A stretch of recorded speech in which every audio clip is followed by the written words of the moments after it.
Hello everyone, Ron and David here, coming to you from our website, astrologynewsreport.com. Now we look at the upcoming planetary patterns and predictions, what's in store in the heavens for June 15th to June 22nd and beyond.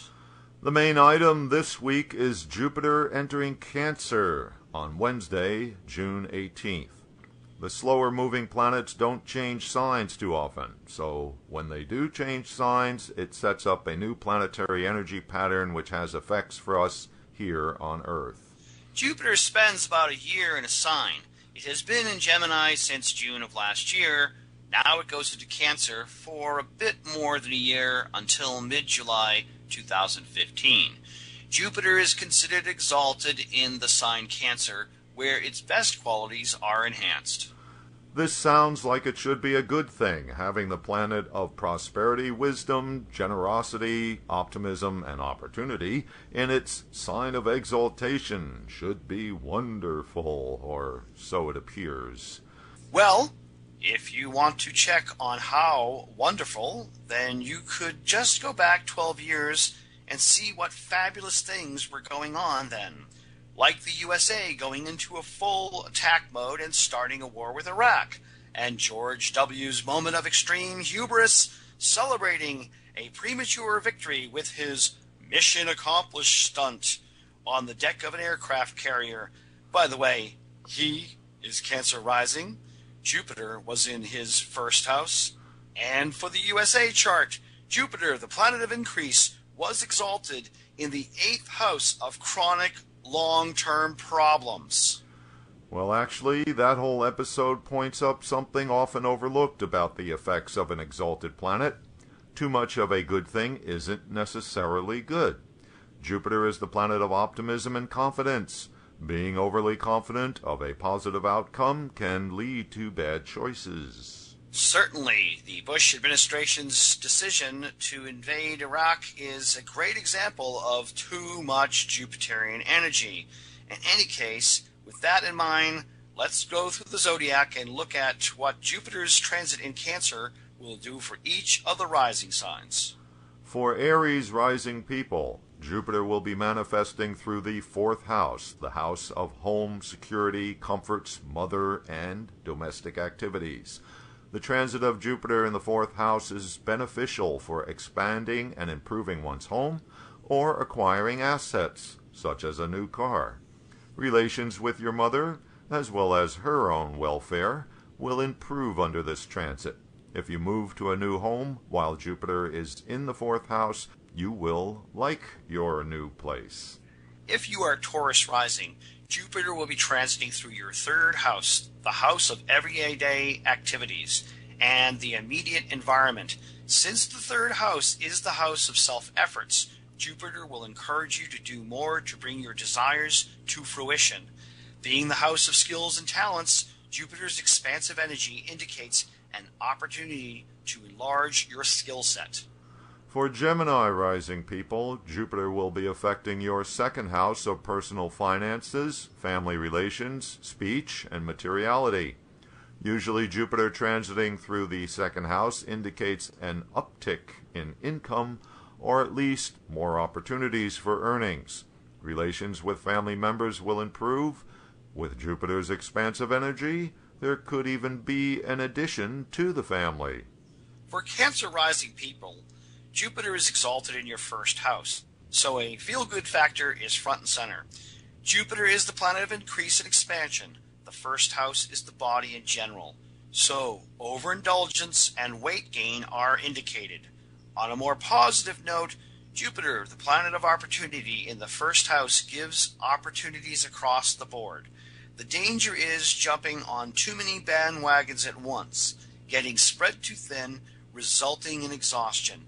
And yes, there will be a welling up in the emotions department. If you are a Leo rising person, this puts Jupiter transiting in your 12th house of charity and unknown people. The planet of increase in the house of expense and the unknown can show up as an unexpected drain on finances. A more positive expression would be an act of generosity in terms of your time, money, or other resources. Helping out within the context of a larger institution is a way it could play out. Exploring your inner self through meditation is a good use of this transit. An opportunity may show up in an unexpected way. Virgos will have Jupiter in their 11th house of friends, elder co-borns, clubs, and associations, as well as gains in general. This ought to be an excellent transit for those areas of your life. Increased cash flow, recognition for your work, more appointments on the social calendar, and improved relations with friends, associates, and elder siblings are some of the manifestations of Jupiter transiting through this sector of your chart. Libras getting Jupiter exalted at the zenith of their chart in the 10th house of career and actions performed in public. Receiving accolades for what you do out in the world could be in the offing or a long overdue bonus from the boss. A promotion is possible or a new job with higher pay. Once again, too much Jupiterian energy can lead to getting overextended in the career area, overreaching in your business, and resulting in exhaustion. Scorpios have Jupiter in their excellent 9th house of good luck, higher learning, long-distance travel, beliefs, religion, father, and the guru. Quite a positive transit for you. A good time to enjoy some travel or take up a course of study. You may receive a gift from your dad or your relationship with him improves. On the subject of religion, getting preachy about your views may come off as overbearing, but do spend some time at a temple for inspiration. Sagittarius rising people will have Jupiter transiting in their 8th house, which is a mixed bag. For example, it is good for benefiting from other people's wealth and could even mean that you inherit some money. Jupiter, the planet of wisdom in the house of investigations and research, is good for all esoteric studies. But do note that Jupiter rules the liver and fatty tissues in the body as well as tumors. The 8th house is the house of chronic health conditions. So this is a bit of a warning for all you Sagittarius people. If you are Capricorn rising, Jupiter is transiting through your 7th house, a plus for important relationships in your life, the spouse, the business partner, or your clients. These are all likely to improve and grow during this transit. But once again, watch out for too much of the Jupiter hope and optimism. Jupiter brings opportunities for a relationship when transiting the 7th house, but you still have to use your discrimination. Aquarius rising people will have Jupiter transiting in their 6th house, the house of enemies, struggles, health and disease, as well as service, employment, and co-workers. As with the 8th house, it's a mixed bag. Jupiter has the potential of giving an increase in any acute symptoms of boosting an existing health disorder. On the other hand, relations with coworkers or employees will move in a positive direction. The planet of opportunity in the house of employment is good if you are looking for a new job. And last but not least, if you are Pisces rising, Jupiter transits through your 5th house, a positive transit. The 5th house governs creativity, children, amusements, romance, and investments. Jupiter's benefic energy boosts this positive house, but here's an example of how to use caution. Overconfidence when speculating or investing will lead to you putting too much money on the table. Do not get overextended, but do take the kids to a ball game or Disneyland. And if you are looking for romance, now is the time to put yourself out there. This is just a brief rundown of what sorts of things to watch for in your personal lives. There will be, of course, other effects depending on the influences of the rest of the planetary movement during the coming 12 months, which we'll keep you abreast of as they happen. But wait, folks, that's not all. We have another planet changing signs this week.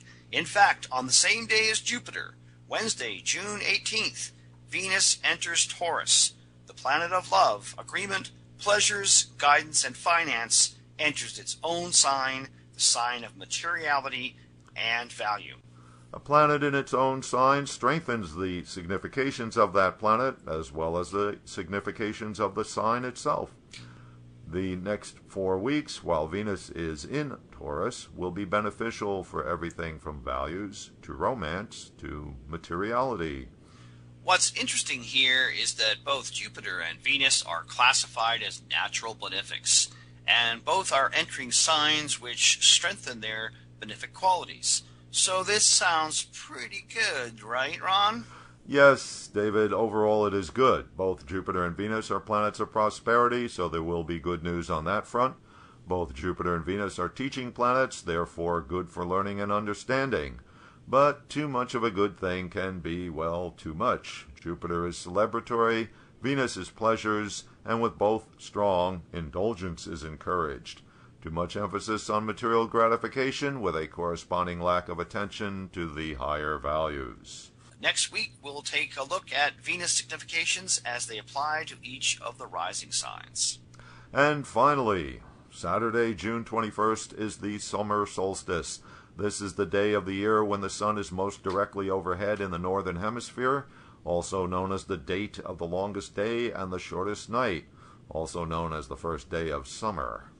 From our perspective here on the Earth, the sun appears to reverse the direction of its apparent travel into the northern hemisphere and starts heading back down toward the southerly horizon.